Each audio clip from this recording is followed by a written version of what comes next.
ये बीजेपी के लोग या बीजेपी के गठबंधन एनडीए के गठबंधन के लोग टिक नहीं पा रहे हैं और उस गंदी बातें, गंदे मतलब स्टेटमेंट, गलत तरह के इल्ज़ामात लगा के हमारी पार्टी के नेता को और हमारी पार्टी को बदनाम करने का काम कर रहे हैं। इसका जवाब 1 जून को यहाँ की जनता देगी और देश की पार्लियामेंट में राजू राय इसका नेतृत्व करेंगे घोसी लोकसभा का। ये न ये सुबह आखिरी है न ये शाम आखिरी है, न ये सुबह आखिरी है न ये शाम आखिरी है, जहाँ वो जुल्म की कसरत वो निज़ाम आखिरी है। आगे कर दिया गया। बुनकरों को जो है सब्सिडी नहीं दी जाती है, बुनकरों के लिए कोई यहाँ पे स्कूल कॉलेज नहीं कायम किया गया, बुनकरों के लिए कोई जो है विशेष पैकेज नहीं दिया गया। आखिर आज ये चुनाव के मौके पर क्यों ये वादा कर रहे हैं? इनको करना था, ऑलरेडी इनकी सरकार मौजूद है, इनको काम करना चाहिए।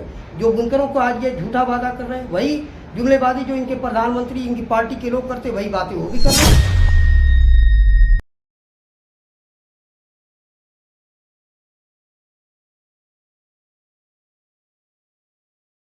दोस्तों, आप सभी का स्वागत है 24 न्यूज हक की आवाज में। इस वक्त हम घोसी लोकसभा क्षेत्र में मौजूद हैं और हमारे साथ बातचीत करने के लिए समाजवादी पार्टी के एक पुराने लीडर मौजूद हैं, जिनसे जानने की कोशिश करेंगे कि घोसी लोकसभा क्षेत्र में क्या कुछ माहौल है और किस तरह से समाजवादी पार्टी की रणनीति चल रही है इस चुनाव को लड़ने के लिए।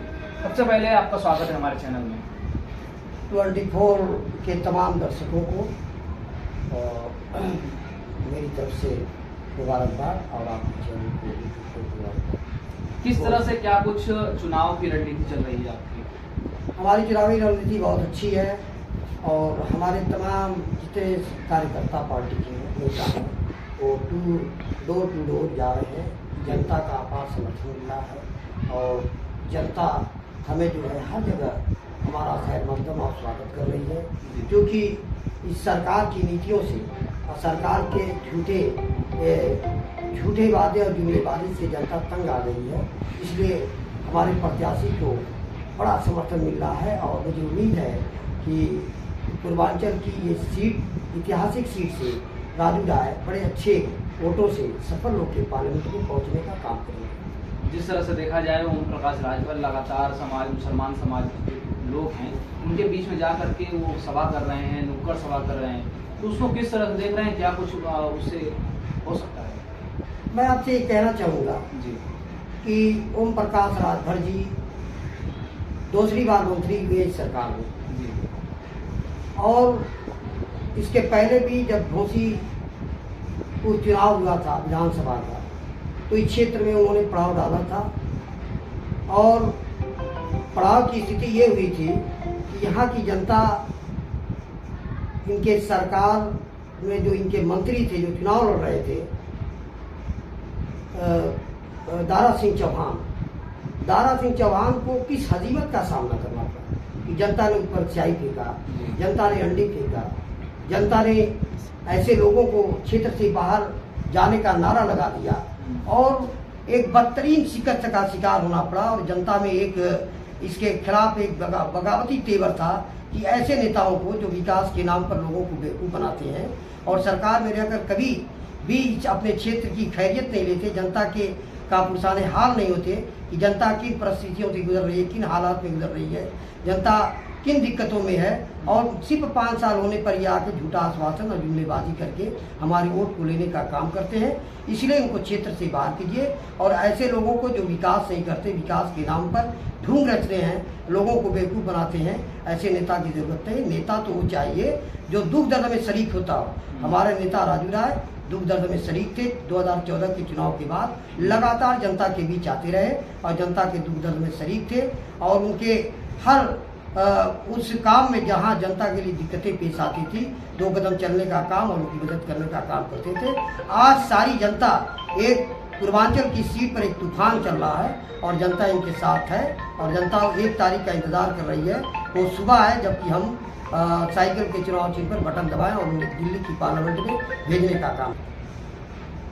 तो जिस तरह से देखा जाए, लगातार ओम प्रकाश राजभर और भी अन्य जो पार्टियों के नेता हैं वो भी लगातार लोगों के बीच जा रहे हैं, तो क्या कुछ घोसी की जनता का क्या माहौल है? किस तरह से घोसी की जनता सोच रही है? जनता की यहाँ घोसी लोकसभा की जनता, क्योंकि यहाँ का विकास 20 साल पहले हुआ था जी, और अब जनता वो विकास 20 साल पहले वाला तलाश कर रही है। कोई नेता नहीं दिखाई पड़ता, और अगर वो थोड़ा उम्मीद की किरण अगर किसी को नज़र आ रही है तो वो राजू राय के अंदर है। और राजू राय चूँकि हमेशा विकास कार्यों की बात करते हैं, और विकास के लिए उनके दिल में और उनके जहन के अंदर एक बात रहती है कि जनता को किस तरह से उनको संकट, जनता की मुसीबत में और उनके संकट से कैसे निकाला जाए। इसलिए वो क्षेत्र में ज़्यादा समय देते हैं और जनता की भली भांति जो भी दिक्कतें हैं उसमें शरीक होते हैं। कोई मर गया, किसी के यहाँ डेथ हो गई, किसी के यहाँ शादी है, कोई बीमार है, किसी के यहाँ कोई ऐसा मामला पड़ गया जिससे प्रशासन में जाना हो गया, तो उन सारी समस्याओं के समाधान के लिए राजू राय गांव में घूमते हैं, डोर टू डोर घूमते हैं। आज उसी का नतीजा है कि इस घोसी लोकसभा की जनता इस पूरे कॉन्स्टिट्यूंसी में एक तरह से एक तूफान उठा हुआ है कि राजू राय को हमको सफल बनाना है। और ये हमारी आदि के सामने ये बीजेपी के लोग या बीजेपी के गठबंधन, एनडीए के गठबंधन के लोग टिक नहीं पा रहे हैं, और उस गंदी बातें, गंदे मतलब स्टेटमेंट, गलत तरह के इल्ज़ामात लगा के हमारे पार्टी के नेता को और हमारी पार्टी को बदनाम करने का काम कर रहे हैं। इसका जवाब 1 जून को यहाँ की जनता देगी, और देश की पार्लियामेंट में राजू राय इसका नेतृत्व करेंगे घोसी लोकसभा का। ओम प्रकाश राजभर जिस तरह से लगातार कहते हैं कि अगर हमारे जो बेटे हैं अरविंद राजभर, अगर उनको जो जनता जिता देती है तो यहाँ की जो बुनकरों का जो समस्या है बिजली का, उस बिजली की समस्या से उन्हें निजात मिल जाएगी। मैंने 2 बार ओम प्रकाश राजभर जी एक मरतबा कैबिनेट मंत्री थे और अभी भी मंत्री हैं जी। तो क्या उनको ये समझ में नहीं आया कि यहाँ के भूगोल में, उत्तर प्रदेश के भूगोल में या इंडिया के भूगोल में मऊ भी एक मानचिस्टर का क्षेत्र है जहाँ लोग तन ढकने का काम करते हैं, जहाँ बुनकरों की एक बड़ी संख्या है, एक बड़ी तादाद है और बहुत परेशान हाल है। आप देखते हैं कि आज बुनकर का पूरा परिवार सुबह से शाम तक लगा रहता है, उसको 3 वक्त की रोटी मैसर नहीं होती। उसकी लाइट जो 72 रुपया समाजवादी पार्टी ने जो बढ़ाया था फ्लैट रेट पे, उसको ख़त्म कर दिया। 400-500 रुपया वो मतलब रेट बढ़ा के कर दिया गया। बुनकरों को जो है सब्सिडी नहीं दी जाती है, बुनकरों के लिए कोई यहाँ पे स्कूल कॉलेज नहीं कायम किया गया, बुनकरों के लिए कोई जो है विशेष पैकेज नहीं दिया गया। आखिर आज ये चुनाव के मौके पर क्यों ये वादा कर रहे हैं? इनको करना था, ऑलरेडी इनकी सरकार मौजूद है, इनको काम करना चाहिए। जो बुनकरों को आज ये झूठा वादा कर रहे हैं, वही जुमलेबाजी जो इनके प्रधानमंत्री, इनकी पार्टी के लोग करते, वही बातें वो भी कर रहे हैं। और इसको जनता भली बातें जानती है कि ये जुमलेबाजी कर रहे हैं, झूठ बोल रहे हैं। ये झूठ बोलने के सबसे बड़ी फैक्ट्री है भारतीय जनता पार्टी, और ये सबसे बड़ी वॉशिंग मशीन है जहाँ झूठ जो है धुल दिया जाता है। बीजेपी कहती है कि 400 पार की सीटें आएंगी, 400 पार का नारा है बीजेपी का। 400 पार नहीं बल्कि 420 पार होगा। अच्छा, 420 पार होगा। जनता, देश की आबादी 1 अरब 40 करोड़ है, तो ये सही कह रहे हैं, इसलिए कि 400 पार का मतलब उनको 200 सीट मिलेगी जी।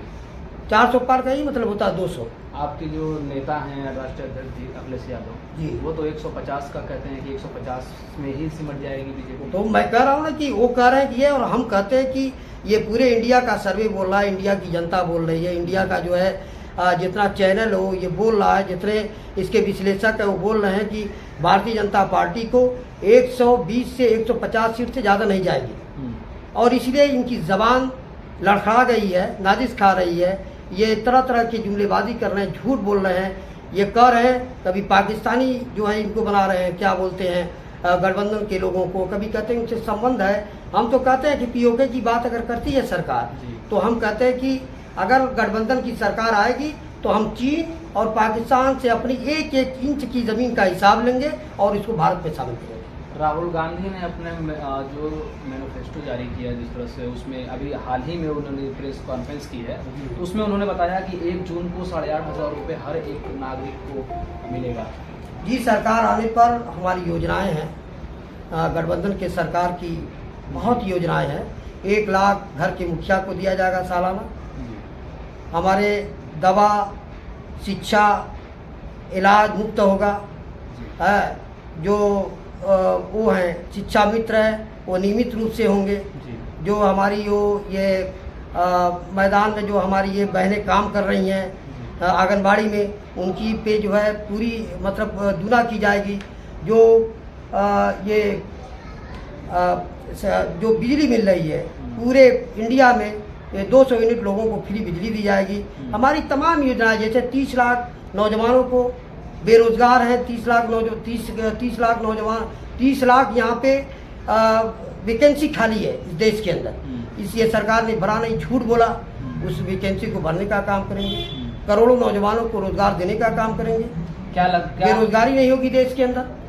क्या ये भी एक चुनावी जुमला रह जाएगा या फिर इस पर कुछ काम करेगी आगे सरकार?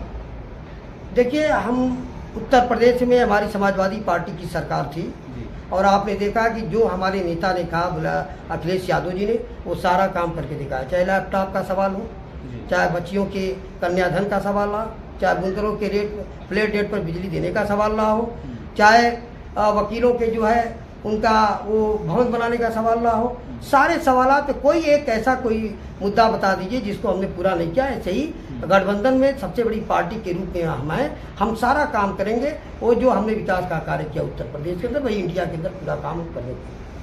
क्या परिचय होगा अपना? परिचय के साथ लास्ट में क्या संदेश रहेगा? मेरा संदेश ये है कि देश की जनता ऐसे जुमलेबाजों को, ऐसे झूठे लोगों को जो जनता को सिर्फ झूठा वादा कर रहे हैं और छलने का काम कर रहे हैं, इनको देश की गद्दी से हटाएं और देश के अंदर विकास, ईमानदारी, रोजगार, नौजवानों को सम्मान, बुढ़ों को सम्मान, नारियों को सम्मान और देश की इज्जत और देश का सम्मान सुरक्षित करने के लिए, गरीबों का अधिकार देने के लिए आगे आए और इस सरकार को खत्म करें और एक विकास की सरकार, एक सच्ची सरकार को लाने का काम करें और गठबंधन को जिताने का काम करें।